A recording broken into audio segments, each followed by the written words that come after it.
ini adalah sebuah pembungkaman terhadap kebebasan berpendapat, kebebasan pers, dan mempersempit ruang demokrasi.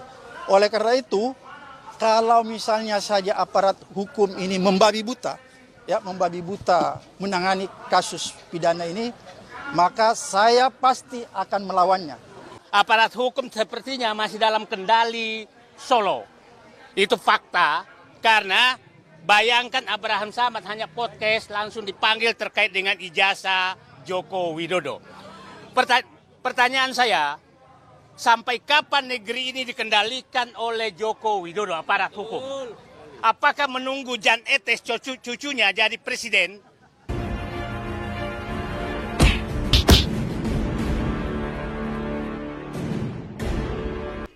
Assalamualaikum warahmatullahi wabarakatuh. Om Swastiastu, Namo Buddhaya, salam kebajikan. Sahabat-sahabat sekalian, ada pemandangan yang menarik hari ini di Polda Metro Jaya, di mana kita melihat bahwa Abraham Samad, salah seorang mantan pimpinan KPK yang pernah menuai kontroversi dulu, kali ini hadir memenuhi panggilan penyidik. Tetapi kedatangannya kita sudah bisa membayangkan bahwa pasti akan membawa drama baru lagi, tetapi dengan lagu yang sama. Dia membuat konferensi pers, ia tetap mengusung narasi lama bahwa dirinya dikriminalisasi hanya karena mengundang para pemburu ijazah Jokowi, katanya, ke podcast pribadinya. Namun yang lebih menarik saya kira bukan saja sekedar kehadirannya ya, tapi siapa-siapa yang mendampingi dan apa yang keluar dari mulut mereka. Ya seperti biasalah, ada Said Didu, ada Eros Jarot, lalu ada si Tompel Kosinudin, ada juga beberapa LBH yang hadir di sana mendampingi Abraham Samad, seolah-olah betul bahwa Abraham Samad ini lagi berjuang dan dikriminalisasi. Dan yang paling berbahaya lagi, bahwa pemanggilan saya ini adalah sebuah tujuan, proses ingin mempersempit adanya ruang demokrasi. Ini mengancam demokrasi kita. Oleh karena itu, menurut saya, peristiwa ini bukan tentang saya, tapi tentang nasib dan masa depan demokrasi, terlebih lagi masa depan kebebasan berpendapat dan berekspresi. Kira-kira seperti itu. Oke, juga menuding ijazah palsu atau seperti apa, Pak? Dari podcast itu, Pak. Jadi podcast saya silakan Anda lihat ya, silakan Anda lihat, nonton semuanya. Semua isinya adalah sifatnya edukasi, diskusi yang memberikan orang pencerahan, memberikan jalan petunjuk kepada masyarakat tentang hak dan kewajiban mereka yang harus dilindungi oleh hukum. Itu isi podcast saya. Podcast saya bukanlah berisi podcast yang berisi konten-konten yang tidak berpendidikan atau konten-konten yang sifatnya entertain.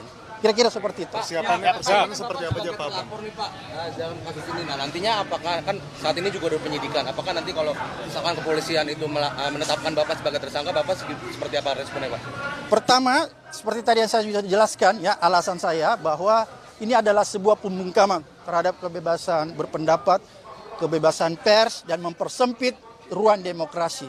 Oleh karena itu, kalau misalnya saja aparat hukum ini membabi buta menangani kasus pidana ini, maka saya pasti akan melawannya sampai kapanpun juga. Karena menurut saya ini bukan tentang saya, tapi tentang nasib seluruh rakyat Indonesia yang mendambakan kebebasan berpendapat dan ekspresi yang dijamin oleh konstitusi kita, agar supaya ruang-ruang demokrasi kita tidak semakin sempit. Kira-kira itu. Saya menyatakan tadi ya bahwa Abraham Samad didampingi oleh beberapa tokoh yang sudah usam menurut saya. Artinya tidak terlalu penting kita mereaksi apa yang disampaikan Abraham Samad lah, karena ini lagu lama, lagu yang seolah-olah menempatkan dirinya sebagai pejuang yang lagi dikriminalisasi. Tapi ada satu hal yang sangat penting selain daripada pernyataan Abraham Samad ini. Saya akan memutarkan bagaimana pernyataan seorang tokoh usang yang namanya Said Didu, yang memang sejak lama memelihara kekecewaan pribadi terhadap Pak Jokowi. Yang entah sengaja atau memang tidak bisa menahan diri, justru kemudian melontarkan pernyataan yang sangat memalukan bahkan menohok Prabowo Subianto secara tidak langsung sebagai pemimpin negeri ini. Bayangkan saja kalau di depan publik saya menuding bahwa Polri dikangkangi oleh Pak Jokowi. Saya kira ini bukan sekedar tuduhan sembrono, tapi juga penghinaan terhadap institusi penegak hukum yang kini berada di bawah komando Bapak Prabowo sebagai presiden terpilih. Hari ini saya pikir inilah simbol mantan Presiden Joko Widodo, masih simbol kekuasaan Joko Widodo masih sangat berpengaruh kepada penegak hukum. Faktanya simbol perjuangan kita, salah satu pejuang kita Abraham Samad dipanggil dalam rangka kasus dengan Joko Widodo. Artinya aparat hukum sepertinya masih dalam kendali Solo. Itu fakta, karena bayangkan Abraham Samad hanya podcast langsung dipanggil terkait dengan ijazah Joko Widodo. Pertanyaan saya, sampai kapan negeri ini dikendalikan oleh Joko Widodo, aparat hukum? Apakah menunggu Jan Etes cucunya jadi presiden, baru aparat hukum berhenti menjadi alat daripada Joko Widodo? Sangat susah dibantah. Nah, kita sudah 10 tahun lebih betul-betul aparat hukum itu digunakan untuk memenjarakan atau menangkap siapapun yang berbeda dengan Joko Widodo. Berapa teman kita udah keluar masuk penjara hanya karena aparat hukum betul-betul memihak kepada Joko Widodo. Pernyataan ini menggambarkan dua hal. Yang pertama, kebiasaan mencari kambing hitam setiap kali proses hukum berjalan tidak sesuai keinginan mereka. Yang kedua, rendahnya penghormatan pada fakta bahwa Polri bekerja profesional dan memiliki mekanisme hukum yang independen. Dan yang lebih parah lagi adalah ketika Said Didu melanjutkan dengan insinuasi bahwa Polri baru akan tegas jika cucu Jokowi yaitu Jan Etes yang memimpin negeri ini. Ini kan ucapan yang sangat kurang ajar keluar dari mulut orang tua sepuh yang seharusnya menjaga lisannya. Karena bagi saya ini bukan saja provokatif, tapi juga membangun opini keliru bahwa hukum hanyalah alat kekuasaan. Padahal dalam kasus mereka prosesnya jelas mengikuti prosedur hukum yang berlaku.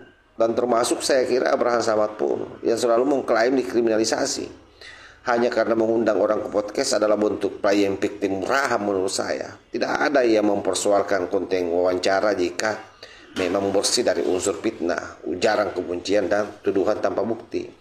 Masalahnya tamu yang kamu undang itu membawa narasi palsu yang sudah dibantah berulang kali.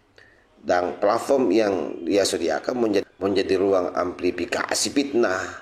Itu bukan sekedar podcast biasa, itu sebenarnya adalah partisipasi dalam menyebarkan tuduhan ilegal Abraham Samad. Jadi kamu juga ini harus ngerti yang begini. Biarpun kamu mantan ketua KPK, seharusnya yang begini-begini kamu harus lebih aware, lebih pahami. Dan saya yakin kamu paham itu. Cuma memang karena dasar kebencianmu yang sudah selangit, akhirnya kamu tidak bisa menahan diri.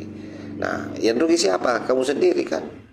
Dan ini juga menegaskan bahwa memang kasus ini memperlihatkan bahwa sebagian tokoh publik lebih sibuk menciptakan drama politik ketimbang menghadapi proses hukum dengan jantan. Bayangkan saja menyeram Presiden Jokowi, menyeret institusi Polri, dan bahkan menyindir Presiden terpilih. Dan yang lebih gila lagi mengkait-kaitkan cucu mantan Presiden Jokowi yaitu Jan Etes. Semua dilakukan demi membangun citra sebagai korban. Padahal korban yang sebenarnya adalah publik yang disuguhi narasi menyesatkan dan tuduhan tak berdasar. Seolah hukum ini hanyalah alat penguasa. Padahal kenyataannya hukum sedang bekerja sesuai jalurnya. Itu kalau kita mau fair-fairan ya. Jadi kebenaran ini saya yakin memang bahwa akan terungkap secara terang. Kebenaran tidak akan lahir dari panggung drama dan playing victim, dan hanya bisa diwujudkan melalui fakta yang bisa diuji di ruang persidangan. Dan untuk menggambarkan karakter permainan ini ada peribahasa yang sangat pas. Baling-baling di atas bukit selalu mengikuti arah angin. walau harus memutar kebohongan berkali-kali. Saya kira itulah yang pas untuk mereka semua ini, para penculing ijazah Pak Jokowi yang hari ini playing victim terus, yang hari ini merasa dikriminalisasi terus.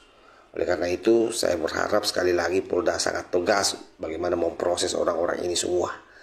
Kalau perlu dikandangkan cepat biar negeri ini aman. Wallahul muwaffiq ila aqwamit thoriq.